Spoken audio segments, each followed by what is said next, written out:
Selamat hari Minggu GKI Rahmani. Cháu somehow vô tờ minh trở se Priyotomo. Itu benar nggak ya? Artinya apa ya? Tadi malam saya konsultasi dengan istri saya. Istri saya seorang Tionghoa. Kakak ipar saya sampai dikontak, dia juga, dan ternyata mereka datang dari kampung yang sama di Tiongkok sana. Lalu kakak ipar saya mengirim voice note gitu ya. Ya itu yang tadi saya sebutkan. Saya nggak berani mengulangnya karena saya ragu-ragu apakah yang saya katakan benar. Konon artinya adalah nama saya Priyotomo, betul gitu. Ya, baiklah, saya datang dari GKI Cipinang Indah, Jakarta, 200 km kira-kira jauhnya dari tempat ini. Dan saya bersama dengan istri dan anak yang ternyata dari sini saya pikir ikut sekolah minggu gitu ya. Dan ini jadi satu pengalaman yang baik buat saya karena jujur ketika saya sadar, ini sadarnya juga terlambat begitu ya, bahwa GKI Rahmani ini adalah masuk klasis priangan. Nah, artinya apa itu Bapak Ibu Saudara? Artinya katanya ada kebaktian berbahasa Mandarin. Lah saya bagaimana? Saya ini orang Jawa yang belum pernah belajar bahasa Mandarin sama sekali. Jadi ya tadi itu ya, saya nekat saja menggunakan kata-kata ungkapan dalam bahasa Mandarin tadi. Dan ini menjadi salah satu pergumulan saya ketika kalau saya harus hadir di tengah keluarga istri saya. Panggilannya banyak ya. Om, nggak sekedar om tante, atau kalau orang Jawa bilang ada Pak De Bude, begitu ya. Kalau untuk kita yang orang-orang Tionghoa sebutannya macam-macam ya. Ada Ai, di keluarga kakak saya ada Ii, saya bingung apa bedanya gitu ya. Belum lagi nanti kalau ini adalah istri dari kakak, terus ini abang dari adik, itu saya jadi bingung tuh ya, cara mengatakannya bagaimana. Dan bisa jadi saudara-saudara itu jadi pergumulan kita ketika kita menjadi sebuah gereja. Saya nggak tahu nih apakah ini juga terjadi di jemaat ini. Kalau ketemu saudara-saudara kita di kanan kiri depan belakang ini, Bapak Ibu Saudara tahu cara menyebutnya bagaimana? Bapak, Ibu, Om, Tante, sudah pasti tahu ya, kenal semua ya di sini ya. Karena itu terjadi di jemaat kami di Cipinang Indah. Saya dipanggil Mas sebagai orang Jawa dan istri saya dipanggil Bu. Ada hal yang jomplang, ada hal yang tidak enak. Dan bisa jadi itu jadi pergumulan yang kecil-kecil ketika kita hidup bahkan di tengah gereja ini, di tengah-tengah kehidupan bersama kita sebagai orang-orang beriman. Nah, pertanyaan saya, Bapak Ibu Saudara datang ke gereja membawa pergumulan apa? Meskipun mata saya minus ya, saya bisa lihat sedikit raut wajah yang letih, lesu. Sempat tidur apa enggak ya tadi malam? Apalagi ada banyak tantangan. Jika Bapak Ibu Saudara datang ke gereja membawa pergumulan, sama saya bersama dengan keluarga, kita semua adalah orang-orang yang membawa pergumulan. Tapi pertanyaannya adalah saudara-saudara, apakah kita datang seperti orang-orang rakyat Israel yang ngomel-ngomel karena butuh daging katanya begitu? Atau kita seperti Musa yang sendirian oleh karena begitu banyak masalah yang harus dia tanggung? Gak berani bilang ya, karena dua-duanya mungkin gitu ya.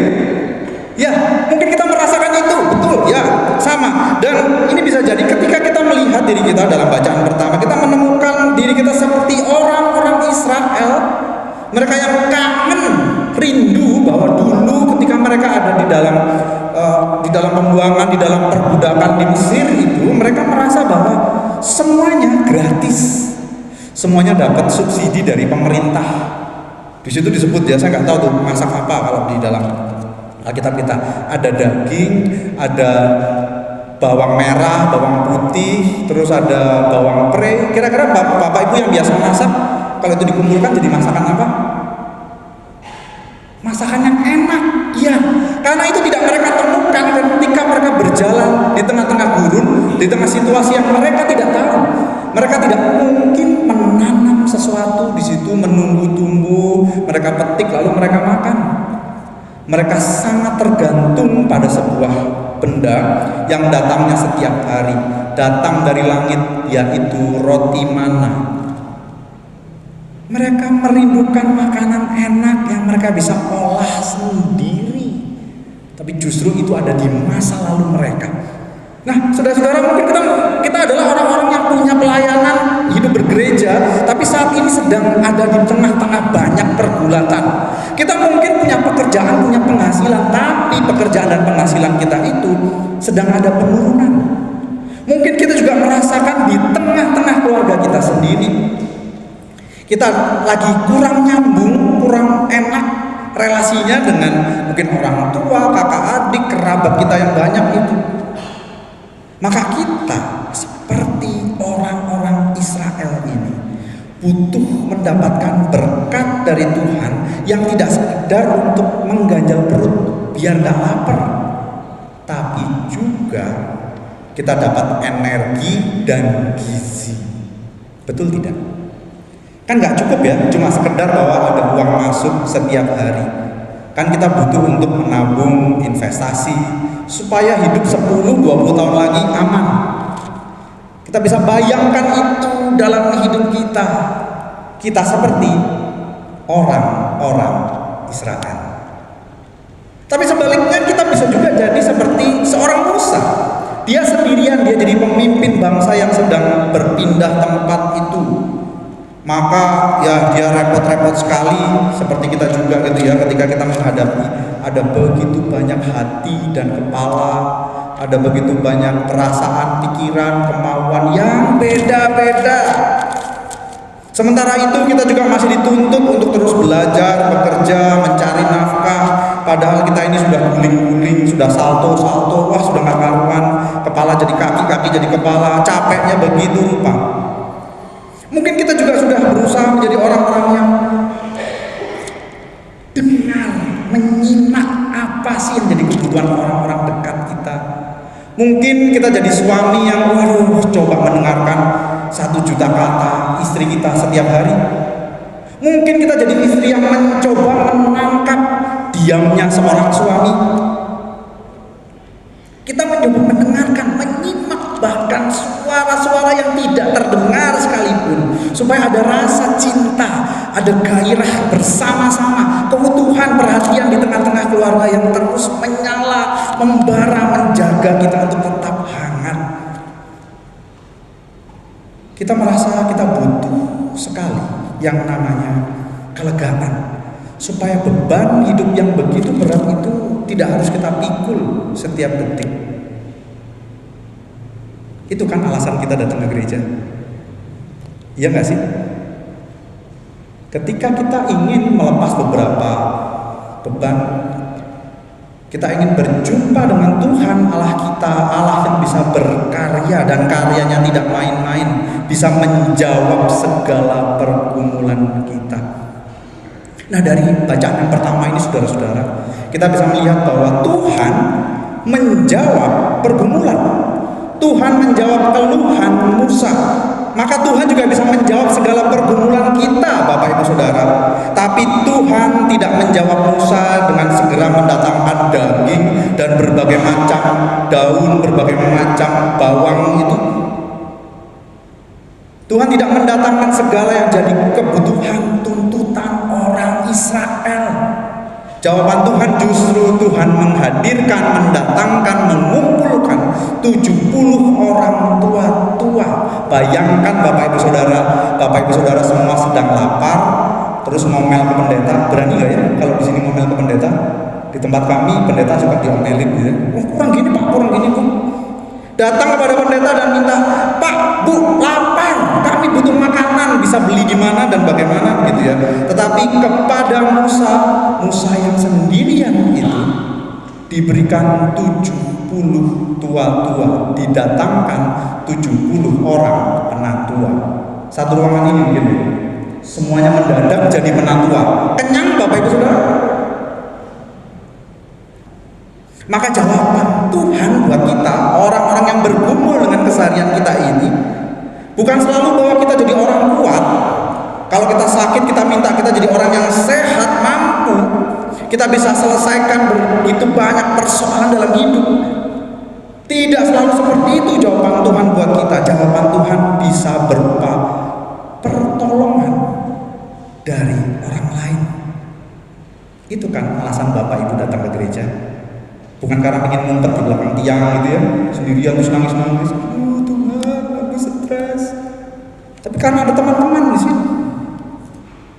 Jawaban Tuhan adalah teman-teman yang sama-sama punya persoalan, tapi mau jalan bersama-sama. Jawaban Tuhan adalah Bapak Ibu Saudara yang ada di kanan kiri itu. Bahkan ada kejutan. Dalam bacaan pertama kita ada kejutan. Ada yang namanya Eldad dan Medad yang ternyata juga menerima roh Allah seperti 70 orang tua-tua itu. Artinya apa saudara-saudara? Tuhan bisa berkarya tidak hanya dengan terbatas menjawab tuntutan, tidak hanya terbatas menjawab tuntutan, melainkan juga dengan bebas mendatangkan bantuan, bahkan kejutan. Buat saudara-saudara semua yang pernah menjalani hidup ini begitu lama akan tahu kejutan-kejutan bisa datang bertubi-tubi, bisa kadang-kadang gak ada sama sekali, tiba-tiba muncul, dan itu karena Tuhan. Karena karya Allah yang ada dalam hidup kita, seperti kesaksian Mazmur hari ini, Tuhan dan karyanya yang begitu luar biasa itu adalah cara dan jalannya yang membuat kita kagum, bersyukur, karena ternyata kok bisa pas sama saya. Mungkin buat orang lain biasa, tapi buat saya kok enak banget. Maka itulah yang membuat kita menjadi pribadi-pribadi, orang per orang, maupun juga komunitas, kumpulan orang beriman yang berdoa. Bapak Ibu sudah berdoa tadi ya? Nah ini ketika kita juga sedang jadi orang-orang yang punya salah, punya dosa, kita bisa mengakuinya secara pribadi di hadapan Tuhan maupun bersama-sama. Dan artinya ketika kita bersama-sama, kita juga bisa minta didoakan. Kita bisa minta untuk dikuatkan karena ada teman-teman satu perjalanan, satu perjuangan itu. Sebaliknya, kalau hari-hari ini saudara dan saya juga ketemu, berjumpa dengan teman, keluarga, kerabat yang jalan hidupnya sedang melintir, mungkin kelihatan kalau dia banyak salah, banyak dosa. Saudara, itu juga bisa jadi tanggung jawab yang kita ambil. Kita bisa berdoa, mendekati dia, supaya dia kembali sadar bahwa hidup ini bukan soal dirinya sendiri, bukan soal diri kita sendiri, melainkan karena ada cinta dan kehendak Tuhan. Di dalam doa, saudara-saudara, kita yakin, kita tidak hanya menyadari bahwa kita ini punya begitu banyak ramai dan berat pergumulan hidup ini, kebutuhan kita tiap hari, kebutuhan orang-orang yang menjadi tanggung jawab kita. Tidak hanya itu yang kita sadari, melainkan ketika kita berdoa, kita juga ingat, ternyata yang kepadanya kita berdoa, Tuhan Allah kita itu bisa berkarya dengan begitu banyak hal, begitu banyak cara, melampaui harapan dan kebiasaan kita. Kita tahu Tuhan punya jalan-jalan yang bisa dibuka sekalipun kita tidak pernah bayangkan itu. Kita tahu Tuhan akan munculkan sebuah pintu keluar ketika kita semuanya sudah buntu. Maka dari itu saudara-saudara, ketika di tengah-tengah persoalan kita malah ketemu ada orang-orang yang nambahin persoalan. Pernah ya merasakan itu ya? Sudah pusing di tengah keluarga, tetangga sebelah bakar sampah. Pernah merasakan itu? Tuhan, apakah saya harus pindah kota? Atau saya hembus-hembuskan supaya balik ke rumah tetangga itu? Ketika kita sudah capek-capeknya kerja di gereja berantem. Oh nggak kelihatan kayak orang berantem ya? Orangnya baik-baik ya, senyum-senyum, manis-manis begitu. Saudara, ketika kita punya persoalan yang bertumpuk-tumpuk dan kita berjumpa dengan orang-orang yang berseberangan dengan kita, caranya nggak sama. Kalau tadi dalam pengakuan dosa kita, bahkan mungkin etnis, budaya, kebiasaannya tidak sama, cara berpikirnya berbeda. Bisa jadi kita mengalami pergulatan yang lain lagi seperti para murid Yesus. Mereka melihat, Pak Guru, itu loh, ada orang kerja mengusir setan pakai namamu Pak Guru. Orangnya diusir aja Pak ya, gitu. Izinnya dicabut aja Pak. Tapi bukan itu. Jawaban Yesus bukan mendukung apa yang diharapkan para muridnya itu. Karena Tuhan Allah kita dalam kisah itu mau menunjukkan dalam bacaan Injil kita bahwa Tuhan bisa juga berkarya dengan bersama di tengah-tengah orang yang ada di seberang sana yang berbeda dengan kita, berbeda perkumpulan, bahkan mungkin berbeda iman dengan kita. Tuhan bisa berkarya di tengah-tengah banyak orang yang berbeda. Kalau di gereja beda komisi, beda bidang, kadang-kadang rame ya. Kalau saya boleh tanya, bangku gereja ini yang nyusun bidang apa? Komisi apa? Karena bisa jadi, wah, orang sarpennya sudah rapi-rapi, orang sarpas gitu sudah rapi-rapi. Terus orang persekutuannya, ya jangan begitu Pak, jangan begitu Bu, nyusunnya itu harus yang wah, jaraknya pasti supaya hati dan iman itu bisa tumbuh bersama. Lah orang sarpennya cuma melihat, ya ukurannya rapi kanan kiri nggak tahu ada perasaan-perasaan yang dilihat sebagai iman yang bisa didukung melalui meja kursi gitu ya. Ada tiap orang dalam gereja bisa melakukan apa saja menurut pendapatnya masing-masing. Dan apakah itu membuat kita kebakaran jenggot, kepanasan hati? Kalau segala sesuatu yang kita rasa berbeda itu kita jumpai persamaannya, yaitu dilakukan di dalam nama Tuhan Yesus Kristus. Setiap orang hadir untuk saling melengkapi. Tidak ada yang hadir untuk memberikan pengaruh negatif buat saudara dan saya. Maka dalam Injil hari ini kita bisa melihat bahwa Yesus mengingatkan kita untuk tidak perlu repot-repot melihat orang-orang itu berkarya dengan cara apa, apakah beda dengan kita. Tapi justru kita lebih fokus kepada diri kita. Kita perhatikan dulu hidup kita seperti apa. Kita fokus kepada Tuhan yang memberikan banyak hal dalam hidup. Yang lainnya minggir dulu. Fokus kepada Tuhan. Fokus kepada Tuhan. Maka kita dengan berani melepaskan, memotong, membuang hal-hal yang tidak nyambung dengan fokus kita kepada Tuhan. Kita bahkan dengan berani melepaskan banyak hal yang sudah terlanjur jadi bagian hidup kita. Ada orang bilang karakter, ada orang bilang ya itu sudah budayanya. Tetapi di dalam Kristus, ketika fokus kita hanya kepada Tuhan Allah kita, hilang tangan, hilang kaki, hilang mata, gak apa-apa. Kata-kata keras dalam Injil buat kita, karena itu menunjukkan biasanya siapa kita. Tapi di hadapan Tuhan kita diminta untuk menjadi pribadi yang bertumbuh, berubah, berbeda, bahkan menjadi persekutuan yang sama-sama berbeda, tidak seperti dulu. Yang justru ketika kita lepaskan hal-hal yang kita anggap kekuatan-kekuatan kita, kehebatan-kehebatan kita, disitulah kita merdeka. Kita akan sampai pada sebuah kesadaran bahwa kita ini bukan sekedar jalan ikut arus, melainkan kita adalah orang-orang yang terus dimurnikan. Bukan hanya untuk bisa punya hidup yang luar biasa, orang lain bisa melihat kita adalah pengusaha yang sukses, kita adalah pekerja yang luar biasa, kita adalah orang tua yang bisa membesarkan anak dengan berbagai prestasinya. Tidak hanya itu, kita ini dimurnikan untuk menjadi garam. Bapak Ibu Saudara percaya kalau Bapak Ibu Saudara adalah garam? Saudara, garam.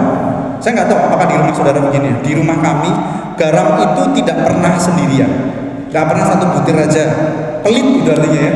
Taruh meja satu, di dapur satu, di depan kalau ada tamu butuh garam, satu butir. Tidak.